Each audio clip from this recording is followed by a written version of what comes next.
나는 지는 게 싫다.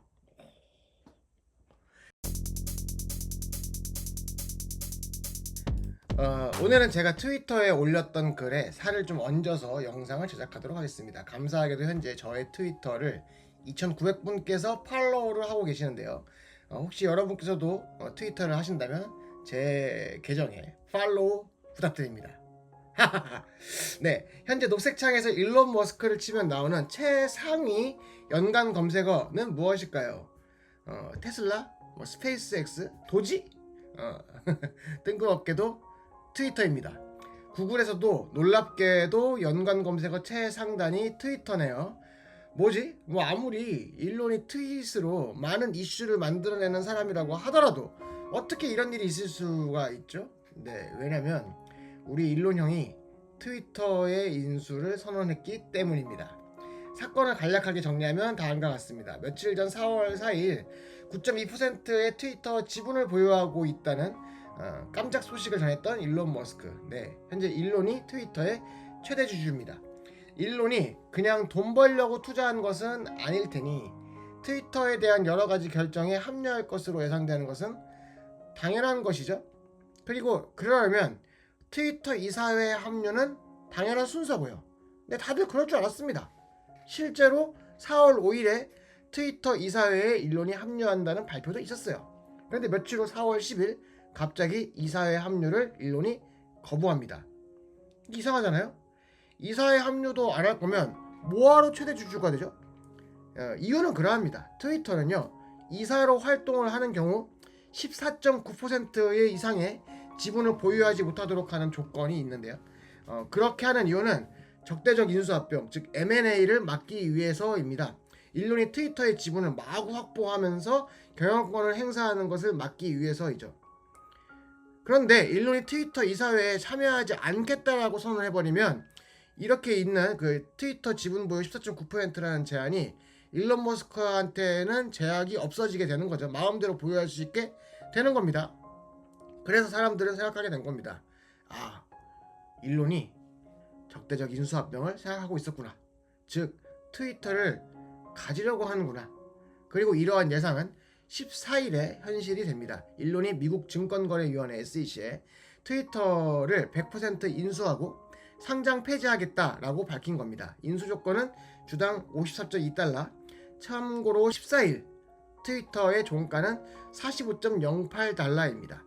일론은 대체 무슨 생각을 하고 있는 걸까요? 그리고 지금 이 시점에서 트위터에 투자하는 것은, 여러분들이 투자하는 것은 괜찮은 선택일까요? 이런저런 것들에 대한 노이비의 생각을 한번 정리해 보도록 하겠습니다. 말씀드렸다시피 일론 머스크는 이미 9.2%의 트위터 주식을 소유하고 있죠. 이사회에 참여가 가능하지만 자신이 직접 거절했죠. 저는 일론이 트위터에 대해 어떠한 형태로든 적대적 인수합병을 시도한다면 충분히 성공할 가능성이 있다라고 생각을 하는데요. 하지만 적어도 일론이 말한 바와 같이 54.2달러에 100% 주식을 매입하고 상장 폐지를 하는 이런 방법, 이 방법은요, 노입이 개인적인 생각으로는 현실적으로 거의 불가능하다라고 생각합니다. 솔직히 일론 머스크도 이게 가능하다라고 생각했을지 저는 모르겠어요. 저는 불가능했다고 생각하지만 던졌다고 생각합니다. 일단 일종의 선전포고? 여튼 이 방법이 어려운 가장 큰 이유는 제 생각엔 기존 이사회와 경영진의 동의를 구하기가 힘들기 때문입니다. 한 예로 기존 트위터의 대주주들은요, 이미 이 시점에서 일론 머스크에게 반대 의사를 확실하게 밝히고 있는 중입니다. 심지어 최근 뉴스를 보니 트위터의 현 경영진은 일론 머스크의 적대적 인수합병을 막고자 포이즌 필까지 고려하고 있다라고 하네요. 참고로 이 포이즌 필은요, 적대적 인수합병을 막기 위해서 이사회 의결로 기존 주주에게 저렴한 가격의 신규 주식을 발행하는 그런 장치예요. 근데 이 경우에 주식의 개수가 늘어나죠. 그러니까 전체 캡에서 개수가 늘어나니까 주당 가치가 줄어들게 된다 이 말입니다. 그래도 지분은 늘어나니까 경영권은 지킬 수가 있죠. 말 그대로 포이즌 필, 독약 처방입니다. 독약 처방. 경영권을 지키기 위해서 주식의 가치가 흔들리더라도 그래도 경영권을 지킬 수 있게 하는 독약 처방이라 이 말입니다. 정리하자면 그렇습니다. 현실적으로 노이비는 일론 머스크가 트위터를 100% 주식 매입을 통해 인수할 수 있을 것이라고 생각하지가 않습니다. 그럼 여러분, 일론은 대체 이런 제안을 왜 했을까요? 일론은 트위터 인수를 할 생각도 없는데 이런 말 던진 걸까요? 아니, 그렇지 않습니다. 일론이 어떠한 형태로든 트위터 인수라는 카드를 만지작거리고 있다라고 저는 생각을 하는데요. 무지막지한 방법이 아니더라도 회사를 인수할 수 있는 방법은 일반적으로 많이 있잖아요. 그 방법을 가지고 인수를 하는 것을 고려하고 있다고 생각을 하고 있고요. 왜냐면 첫째, 일단 트위터는요, 테슬라에게 굉장히 매력적일 수밖에 없습니다. 일단 가격적인 면에서 매우 매력적입니다. 370억 달러 수준, 일론이 제시한 조건, 즉 54.2달러로 전체 100% 주식을 매입했을 때에는 430억 달러면은 충분합니다. 참고로 일론 머스크의 자산은요, 약 2천억 달러 정도라고 추측하고 있기 때문에 뭐 이 정도면은 가능도 하죠. 자, 물론 이런 인수자금 마련을 하는 과정에서 현금화하는 과정이 필요하겠죠. 그것 때문에 막대한 주식 매도가 일어날 수 있겠고, 그게 만약 테슬라의 주식이라면 일어났어 이거. 네, 테슬라 주주들 저를 포함해서 한동안 좀 빡세지겠죠. 테슬라의 매수 타임이 또 온다 이겁니다. 주가가 떨어지면 매수 타임으로 여기는 테슬라의 팬들은 참 신기하죠, 그죠? 떨어져도 웃고 올라가도 웃고. 네, 테슬라 주주들은 참 신기한 사람들입니다. 알고리즘이 참 신기하죠. 여튼 트위터가 테슬라에게 굉장히 매력적일 수밖에 없는 두 번째 이유, 여느 억만장자나 언론사 구입은요 아주 군침이 도는 일입니다. 우호적인 여론을 만드는 든든한 버팀목이 바로 언론이죠. 아마존의 제프 베조스가 지난 2014년 워싱턴 포스트를 사들인 것은 아주 좋은 사례가 될 겁니다. 물론 뭐 제프 베조스가 뭐 아마존의 무슨 그 우호적인 여론을 뭐 워싱턴 포스트를 위해서 만들었다 뭐 이런 얘기 제가 하고 싶은 건 아니고요. 여튼 그래도 워싱턴 포스트 역시 아마존이 그러했듯이 플랫폼화를 시도했죠. 뉴스의 유료 구독을 늘리고 개인별 맞춤형 뉴스를 제공하는 등의 변화가 가능했었습니다. 그럼 트위터는 어떻습니까? 여러분, 트위터가 새로운 시대 언론의 역할을 할 수 있다는 것을 부정하는 사람은 아마 거의 없을 거예요. 실제로 여론을 만드는 플랫폼이 트위터이기도 하죠. 네, 대통령을 만든 곳이니까요. 미국 같은 경우 더더욱이나. 맞습니다. 소통이 여론을 만듭니다. 그래서 일론이 트위터를 사들이겠다는 발표와 동시에 자신이 인수를 하면 제한 없는 자유로운 소통을 허용하겠다는 방향으로 갈 것이라는 것을 동시에 밝힌 것은 일론 머스크의 이러한 생각을 뒷받침합니다. 트위터는 여론을 만드는 플랫폼이고 소통이 여론을 만든다. 바로 이 얘기를 하는 것이죠. 그리고 이러한 여건 속에서 다양한 언어, 지역, 계층, 인종의 트윗이 점점 차곡차곡 쌓이겠죠. 자유로운 소통을 허용하면요. 그렇게 쌓이고 늘어나면 늘어날수록 또 다른 베네핏이 창출되게 되겠죠. 바로 데이터. 다시 말해서 일론이 말하는 트위터 인수의 명분 중 하나, 제한이 없는 자유로운 소통, 즉 이것이 민주주의에 기여한다. 이것이 일론이 말하는 인수의 명분 중에 하나인데요.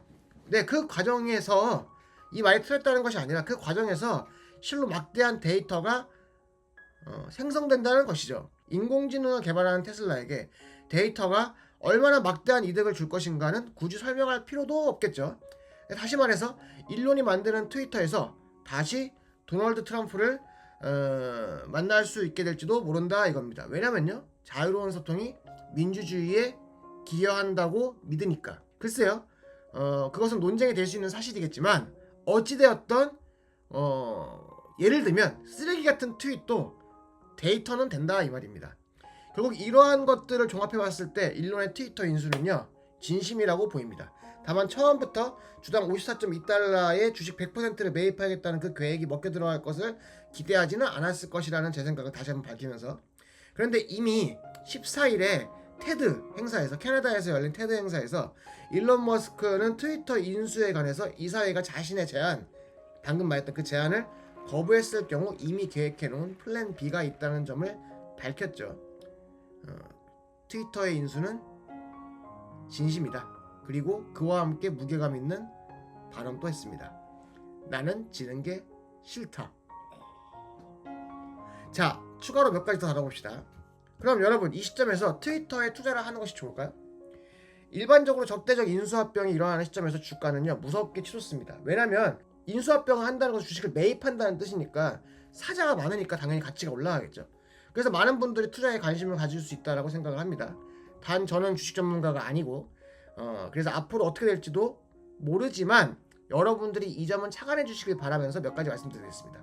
첫째, 일론은 54.2달러라는 구체적인 금액을 제시했습니다. 그 가격이 투자에서 일종의 심리적 상한성이 될 수 있다는 점.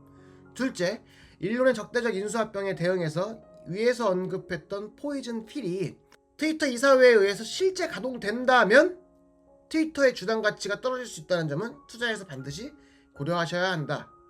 셋째, 물론 이미 종전 대비 많이 상승했다라고 볼 수 있지만 일반적인 M&A 상황과는 달리 주가 상승이 멈췄다는 점도 착안해 볼 만한 지점입니다. 적대적 인수합병 때는 진짜 주식이 무섭게 사들리니까 계속 올라가야 되는데 지금 일론 머스크가 주식을 마구 사들이고 있고 뭐 그런 상황은 적어도 아니라는 점이 주가에서 확인해 볼 수 있습니다. 물론 이렇게 말하자마자 상황은 언제든 바뀔 수가 있어요. 그러니까 그냥 차감만 해주시고 뭐 노이비 때문에 뭐 어떻게 됐다 뭐 이러시면 저 곤란합니다. 뭐 노이비 때문에 돈 벌었다 이런 얘기도 하지 마세요. 돈 번 것도 아니고 팔아야 돈입니다. 하죠. 끝날 때까지 끝난 게 아니죠. 우리 투자는. 그렇습니다. 어쨌든 그러시면 저 곤란합니다. 곤란합니다. 하나 더 54.2달러 이 숫자들 뭔가 익숙하시지 않습니까? 54.20달러에 420 이 숫자는요 테슬라 팬들에게는 낯설지 않은 숫자죠. 테슬라 주가가 너무 높다는 트윗을 날렸던 예전에 그 시점에 일론이 그런 트윗을 올렸어요. 테슬라 주가 너무 높다 이렇게. 그 시점에 테슬라 주식 주당 가격이 420달러 정도였고 그때부터 테슬라 팬들에게 숫자 69와 더불어 420은 하나의 밈이 되었죠. 실제로 69.420달러의 섹시 숏팬츠까지도 팔았었으니까 이러한 이 숏팬츠는 이러한 밈들의 총체죠. 숏까지 해서 그죠? 그런데 당시 곧 이어서 테슬라는 주식 분할을 단행했습니다. 그러니 이번에도 주식 분할에 대한 힌트가 아닐까 하는 개인적인 추측을 한번 해봅니다. 망상이에요, 여러분. 주식 분할 그거 아니에요. 근데 그냥 망상이니까 그냥 이거 노입이 그냥 이거 헛소리다 넘어가시면 됩니다만 근데 54.20달러니까 설마 5월 4일에 20대 1 스플릿 이 뭔 개소리야? 깔깔깔! 감사합니다. 따뜻한 봄날 지나가시기 전에 많이 지켜시길 바랍니다. 이상 노입이었습니다.